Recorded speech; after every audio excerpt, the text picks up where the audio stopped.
I never liked Thursdays. Something about them always felt off, like a bridge between two worlds. Not quite the promise of Friday, not the drudgery of midweek. That particular Thursday, I remember the sky had that diluted orange hue, the kind that doesn't commit to dusk, but doesn't brighten into daylight either. The air was heavy with late spring humidity, and the ceiling fan in our living room spun lazily, failing to move any real air. I came home from work later than usual. Construction on the highway, or maybe I took the long way on purpose. Subconsciously, maybe I didn't want to get home. I don't know. That day felt strange from the start, like something was watching me just beyond the corner of my vision. Our house, a modest ranch-style home in the suburbs, looked the same as always. The trimmed hedges, the faded welcome mat, the wind chime my wife, Lila, had insisted on hanging near the porch. It tinkled aimlessly, like a song unsure of its own melody. Nothing looked different. Nothing ever does, until it's already too late. Inside, it smelled like lemon cleaner and garlic. Not homemade garlic either, something synthetic. Too sharp. Manufactured. I paused in the foyer, dropping my keys into the ceramic bowl Lila had painted during a weekend pottery class last fall. It was chipped now, just a hairline fracture along the rim. "Hey babe." Lila's voice floated from the kitchen, syrupy sweet. "You hungry?" She didn't come to greet me. Not even a peek around the corner. That wasn't like her. I walked into the kitchen. Lila stood near the island counter, pouring herself a glass of rose. Her blonde hair was pulled into a messy bun, a few strands sticking to the sweat on her neck. She wore one of my old t-shirts, oversized and soft from too many washes, and a pair of tiny sleep shorts I'd never seen before. Her bare legs had a sheen to them, like she'd just applied lotion. "Hey," I said, watching her too carefully. She smiled, but it didn't quite reach her eyes. "I ordered pizza. Figured you'd be starving after today." Pizza. We rarely ordered out. Lila was obsessed with meal planning. Kale smoothies, quinoa, low-sodium broths. Pizza was for birthdays or when we had friends over. Not Thursday nights. "Yeah?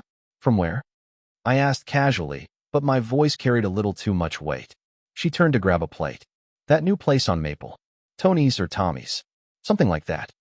I stared at the pizza box on the counter. It was plain cardboard with a red stamp. Tony's Pizza. A few grease stains seeped into the surface. The box was closed. "I'll grab a slice," I said, stepping forward. As I lifted the lid, a wave of heat and oregano hit my face. Pepperoni. Extra cheese. Not my favorite. Lila hated it. Her cholesterol, she always said. The kind of pizza you order for someone else. "You didn't eat?" I asked, grabbing a slice and watching her reaction. "Not hungry," she said too quickly, sipping her wine. The bite turned to ash in my mouth. I chewed slowly, staring at her. She avoided eye contact, focusing instead on her wine, swirling it gently. Her fingers were trembling. "You all right?" I asked, setting the slice back down. "Yeah, just tired." I nodded. "Busy day?" She blinked, looked up. "What? Busy day?" I repeated. "You seem a little off." She gave a small laugh, but it came out cracked. "I could ask you the same thing." Silence settled over us. The ceiling fan in the living room squeaked with every rotation, its rhythm louder than the silence between us. "I'm gonna shower," I said finally. Lila just nodded. In the hallway, I paused outside the bedroom. Her perfume lingered in the air, sweet and floral, jasmine and vanilla. But underneath it, something raw, something male. Musk. I stepped into the room. Our bed was made, too neatly. The comforter was perfectly smoothed over the pillows, but the rug near the foot was slightly twisted. Our closet door was ajar. I walked over to it and opened it all the way. Empty hangers. 3, to be exact. The third drawer in her dresser was slightly open. Inside, a pair of lace panties, red, lay haphazardly over a rolled-up sock. Red. She didn't own anything red. At least, not until recently. In the bathroom, the counter was wet. The mirror fogged. A bead of water still clung to the edge of the sink. Someone had just taken a shower. I turned and looked into the small laundry basket beside the vanity. 2 towels, 1 damp. The scent hit me again. Cologne I didn't recognize. I walked back into the hallway, every step heavier than the last. "Lila," I called, voice flat. "Yeah," she answered from the kitchen. I stared down the hall toward the back door, the one that led to the deck. It was slightly ajar. I stepped outside. The backyard was quiet. Crickets chirped under the hedges. The grass had been recently watered. My sandals were still near the lawn chair, one of them knocked over. I bent down, picked it up, and then I saw it. A receipt. Stuck to the sole. Tony's Pizza. Order number 3928. Paid in cash. 5:41 p.m. Delivery. Not pickup. I felt my stomach twist. I walked back inside. Lila stood where I left her, staring into her glass like it held the answers. You paid cash? I asked, holding the receipt. Her head jerked slightly. Yeah. Why? We never have cash. I stopped by the ATM this morning. You said you had back-to-back Zoom meetings. She opened her mouth, then closed it. Lila, I said, softer now, stepping closer. Who was here? Her lips parted, but no words came. My heart pounded so loud I couldn't hear anything else. I felt my breath hitch. My hands curled into fists, but not out of anger, from the sheer pressure of needing to know. She looked at me then, eyes glossy, chest rising and falling quickly. I made a mistake, she whispered. The room spun. How long? I asked. Her silence was confirmation. I swallowed hard. Was it someone from work? She shook her head. The gym? No, she said, barely audible. The delivery guy. I blinked. What? Her face crumpled. I didn't plan it. He was young. Funny. It just happened. I stared at her, my mouth dry. You slept with a pizza delivery guy? She nodded slowly, tears slipping down her cheeks. Here. She nodded again. When? Today, she whispered. Right before you got home. And just like that, the floor dropped from beneath me. For a moment, the world turned silent. Not the kind of silence that calms, the kind that hammers in your ears, like your own pulse pounding from somewhere outside your body. I stood still, eyes on Lila as if I were watching someone else's wife. Someone else's life. My hands hung uselessly at my sides. My thoughts flickered like static, quick, stinging images. The receipt, the red lace, the damp towel, the open door, a pizza delivery guy. I had imagined many things in the first jarring seconds after she said she made a mistake. A coworker, a neighbor, maybe even someone from the gym. Something calculated. Maybe a long-burning affair that had finally ignited. But this wasn't even a fire. It was a spark that she let grow into flame the moment she opened the door. Some stranger holding a greasy box and a receipt, and she invited him in. I didn't plan it, she said again, softer now, like she could smooth over what she had just confessed. I turned, walking away before I said something I couldn't take back. Not out of anger, not yet, but confusion, horror. In the living room, the hum of the refrigerator blended with the faint creak of the ceiling fan, that maddening offbeat rhythm like the ticking of a warped clock. I sat on the edge of the couch, knees wide, elbows on thighs, hands clenched together. I couldn't look at her, but I could feel her, standing behind me, watching me fall apart from the inside. I didn't know what I was doing, she said, stepping closer. It was just a moment, one I can't take back. A moment. I tried to picture it. Him stepping inside, a stranger with delivery in one hand, lust in the other. Maybe she joked with him. Maybe she laughed too hard. Maybe he looked at her the way I hadn't in months. Not because I didn't love her, but because routine dulls even the brightest lights. And maybe she let herself believe she deserved it. I need to know everything, I said, finally breaking the silence, though my voice barely left my throat. Not because I want to, but because if I don't know, my mind will build something worse. She hesitated, then sat slowly in the armchair across from me, legs pulled up beneath her, fingers wrapped around the stem of her wine glass like it was her last tether to sanity. I ordered the pizza around 4. You were still at work. I wasn't planning anything. I didn't dress up. I didn't even do my makeup. That was a lie. She was wearing makeup. Not a lot, but enough to enhance, not cover. I'd seen the subtle shimmer on her cheeks when I walked in. But when he came to the door, she continued, he looked young. 20 maybe. Tall. Polite. I don't know. I felt something I haven't felt in a long time. She looked up at me, eyes wide with guilt. Desired, she said. I flinched like I'd been struck. I didn't mean for it to happen, she whispered. He complimented me. Made me laugh. I don't know what got into me. I offered him a drink. Stupid, right? I don't even know why I said it. He hesitated. Then he came in. And did you sleep with him? I asked flatly, cutting through her spiral. Her throat bobbed. Not all the way. I looked at her, trying to understand what that meant, but I didn't ask. Because the specifics didn't matter anymore. The line had already been crossed. The couch? I asked, already knowing the answer. She nodded, looking down at the floor. My hands gripped the cushion beneath me. I cleaned everything, she said quickly, like that was some consolation. I sanitized it. I even threw the blanket in the wash. The blanket. The blue one we used for movie nights. The one she used when she curled up alone while I worked late. He was gone 10 minutes before you walked in. I sat in that for a while. 10 minutes. He was here. In this house. On that couch. In her. 10 minutes before I walked through the front door like a fool asking what toppings were on the pizza. Do you know his name? I asked. She blinked. James. I think. Or Jamie. Something like that. A stranger. No history. No connection. Just a face, a smile, and a moment. That's all it took. I looked around the room. Our framed photos, the bookshelf we built together, the small scratches on the hardwood floor from when we moved in the coffee table, and she accidentally dragged it. This was our life. Or it had been. And now it was something else entirely. Why? I asked, though I didn't expect a real answer. Why him? She looked at me, eyes full of tears now. I was lonely. Those words struck deeper than any detail. I miss us, she said. I miss the way we used to be. You used to look at me like I was everything. I still do, I said, almost in disbelief. I come home to you. I cook for you.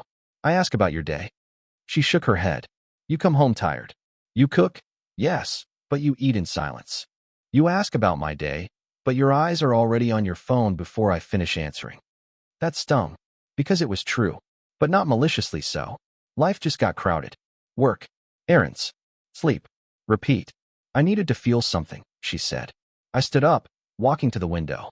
Outside, the neighborhood was bathed in golden twilight. A dog barked somewhere in the distance. A car engine rumbled down the street. The world was still turning. Indifferent. What happens now? She asked behind me. I didn't answer. Because I didn't know. I wanted to scream. Break something. Drive until the road ran out. Instead, I turned to her and said, Go to your sister's. Her eyes widened. What? You need to leave. Just for a few days. I need time. Space. But Lila, I said, sharper than I intended. If you love me even a little, go. She stood, hesitated, then nodded. She grabbed her phone and purse in silence. As she opened the front door, the sky outside had deepened to indigo. Streetlights flickered on like cold stars. She turned back, one hand still on the knob. I'm sorry, she said, and for the first time, I believed her. Then she stepped out into the night. The door clicked shut, and I was alone. The pizza box still sat on the counter. Grease stains like ghosts. I walked over and opened it again, staring at the half-eaten slice. Then I picked it up, walked it to the trash, and threw it away. I stood there for a long time, watching the lid of the trash bin swing slowly shut. Then I opened the fridge, took out a beer, and sat back down on the couch where they happened. And I wondered, was this the beginning of the end? Or just the fire before the rebuild? The morning after felt like waking up underwater.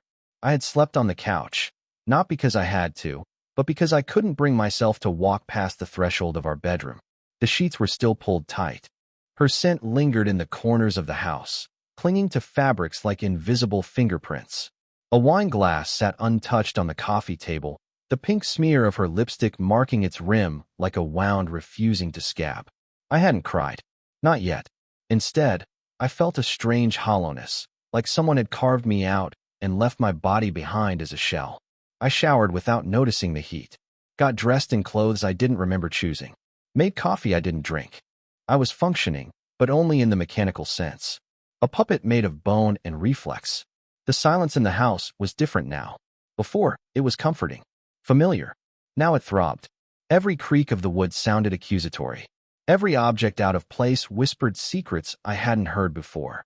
I stared at the breakfast table, trying to remember the last real conversation we had there. Not just polite exchanges or idle commentary about the news, a real conversation. A memory refused to surface. I called in sick. My voice cracked once, but the receptionist didn't press. Probably thought it was the flu. It wasn't until noon that I wandered back into the kitchen. The pizza box was gone.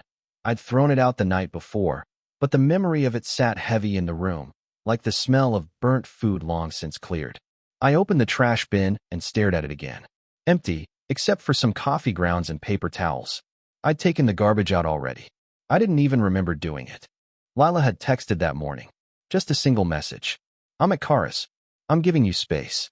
Please let me know when, if, you want to talk. I read it, then reread it. But I didn't reply. Instead, I did something I hadn't done in a long time. I cleaned. Not out of necessity, but compulsion. I scrubbed the counters, wiped the walls, even organized the fridge. I did laundry, remade the bed, vacuumed rooms we barely used. It wasn't cleanliness I was chasing, it was control. Around 3 p.m., I opened the hallway closet and saw her favorite cardigan, the mustard one with the missing button. I reached for it, but something fell from the shelf above, a folded piece of paper. Curious, I picked it up. It was a handwritten letter. The envelope wasn't sealed. The date at the top was 3 weeks ago. Dear Nick, it began, my name, her handwriting, sharp and looping. I don't know if you'll ever read this. Maybe I'll have the courage to leave it on your pillow someday. Or maybe I'll burn it before then. I don't know. I just need to say this somewhere. I'm not happy, and I haven't been for a while. That's not your fault, not entirely. You've always tried. You do things right. But we've become so efficient at our life that we forgot to actually live it. You don't kiss me like you used to. I don't reach for your hand anymore. Somewhere along the way, we stopped looking at each other. Not because we stopped loving, but because we stopped needing. Sometimes I fantasize about someone new. Not because I want to replace you, but because I want to remember what it felt like to be wanted. I'm scared. Scared that we'll grow old in the same house, passing each other like polite ghosts. I want more. I think you do too, but you're too good at pretending everything's fine. If I ever hurt you, really hurt you, I hope you know it wasn't to be cruel. It was because I forgot how to ask for what I needed. I'm sorry. My hands trembled as I folded the letter back into its envelope. It felt like a punch wrapped in velvet. Polite. Devastating. Honest. I didn't know what shook me more, the words themselves, or the fact that she had written them weeks ago, before the delivery guy ever crossed our porch. I sat on the hallway floor for a long time, the envelope in my lap, my back pressed to the wall. The sun moved slowly through the window above the stairs, casting golden stripes across the floor. She had tried to tell me, in her own quiet way, and I hadn't seen it. The delivery guy wasn't the origin of the fire. He was just the match dropped into a dry field. That night, I didn't cook. I didn't eat.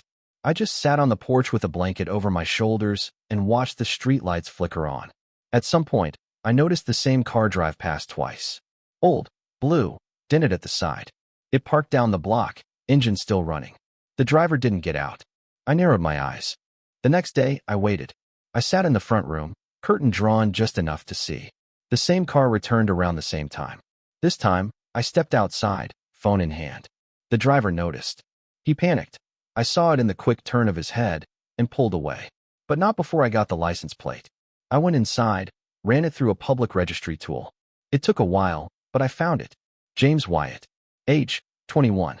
Pizza delivery driver for Tony's. I sat with the name. Stared at it like it would become something more if I focused hard enough. It didn't. I didn't know what I wanted. To confront him? Demand an explanation? Ask if she kissed him the way she used to kiss me? But the truth was, I didn't care about him. He was nothing more than an echo. An accidental ghost that wandered into our fractured life.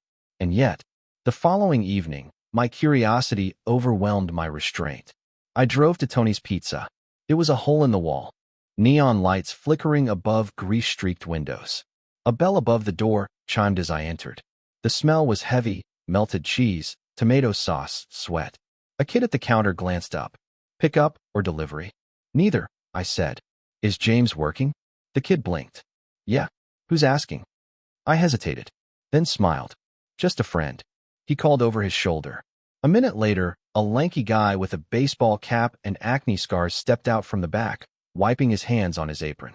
He froze when he saw me. He knew. I could see it in his eyes. James, I said evenly. Yeah. You were at my house 2 days ago. He swallowed. Look, man, I didn't know she was married. She said you were. Save it, I said. I'm not here for excuses. Silence. The kid at the register awkwardly looked away. I just have one question, I said, stepping closer. Why did you go in? He blinked. She invited me. That's all it took. He hesitated. She looked sad. And then she smiled. And I I didn't think. I nodded. Yeah, neither did she. He looked down at the floor, ashamed. I studied him, not a villain, just a boy. A stupid, impulsive boy caught in a moment he wasn't ready for. Don't come near my house again, I said. Ever. He nodded quickly. I turned and left. Outside, the night air slapped me in the face. It smelled like baked asphalt and the ghost of tomato sauce. I didn't feel better, but I did feel cleaner. I stood under the flickering neon sign, letting the hum buzz in my ears. Then my phone buzzed. It was a message from Lila. Can we talk tonight? I stared at the screen, then typed back. Come home. She arrived just after 8. I was sitting in the living room, lights dimmed, the soft hum of the ceiling fan again marking time in slow, uncertain revolutions. Outside, the sun had long dipped below the horizon, leaving behind the pale afterglow of another spent day. I had made no plans for what to say, no speeches, no rehearsed accusations, no tidy lists of grievances. Just silence, and a house still heavy with the echo of everything left unsaid. When the door opened, it was gentle, like she didn't want to wake something that had already died. Lila stepped inside and closed it behind her. She wore a simple hoodie and jeans, her hair pulled back, no makeup. She looked like the woman I'd first met 10 years ago, before dinners with friends and mortgage payments and anniversaries marked by routine rather than surprise. She looked like the girl I used to take on walks just to hold her hand. Except now, she carried something invisible, the weight of guilt, of consequence. Hi, she said quietly. I nodded, motioning toward the chair across from me. She sat down, slow and cautious, like approaching a wounded animal. For a moment, we just listened, to the fan, to the creak of the walls, to the air between us struggling to find its shape. I'm not here to beg, she said softly. And I'm not here to explain it again. I know there's nothing I can say that makes it better. I said nothing. She took a shaky breath. But I've been thinking a lot since that night. About us. About the ways I disappeared from our marriage long before you realized I was gone. Still, I said nothing. Because she needed to speak. Because the words had lived too long in shadows, and now they deserved light, even if it scorched them. I wanted to be someone else for a moment, she said. Not a wife. Not a woman waiting for bedtime or weekend errands. Just someone seen. I looked at her then, really looked. She wasn't asking for forgiveness. She was offering something else, maybe surrender, maybe truth. I broke something, she whispered. I know that, and I know I don't get to ask for it back. But if there's even a corner of your heart that still remembers who we were, maybe we can start from there. The words settled like dust. I leaned back, staring at the ceiling. There's no easy answer, I said finally. No switch I can flip to go back to how things were. She nodded. But maybe that's not what we need, I added. Maybe we don't go back. Maybe we start somewhere else. Her eyes widened, blinking back tears. I stood and walked to the kitchen, instinct guiding my hands. From the fridge, I pulled out a bottle of wine we'd been saving for no particular occasion. Dusty, corked, forgotten. I opened it, poured 2 glasses, and set them on the coffee table. She took hers with both hands, like it might slip through her fingers. To the wreckage, I said, lifting mine. She blinked. What? I half smiled. To the pieces, and to whatever we build from them. She stared for a moment, then clinked her glass against mine. We drank in silence.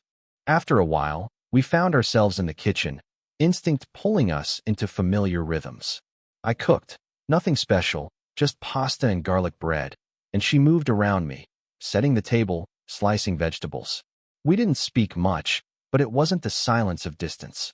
It was something else, something healing. At dinner, she asked how I'd been sleeping. I told her the truth. Badly. She nodded. Me too.